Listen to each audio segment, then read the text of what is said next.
Kapil. Ano ka? Ay, bon. Ini gasolina. Metalado. Ano ka ba? Tapi gasolina sa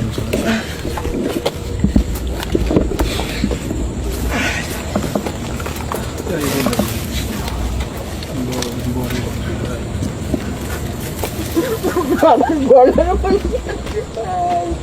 Panjat ang dia.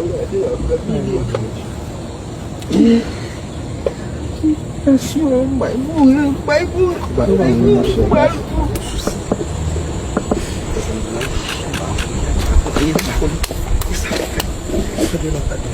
Dapatnya sama teknologi protection dan solution. Iya, dan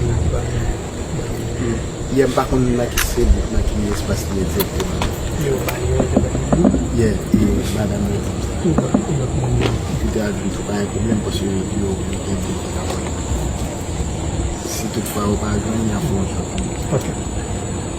Ya, dia Anyways. Make sure to tell him to let us know if he needs sanctuary. We'll try to find a place for him. Quando eu vejo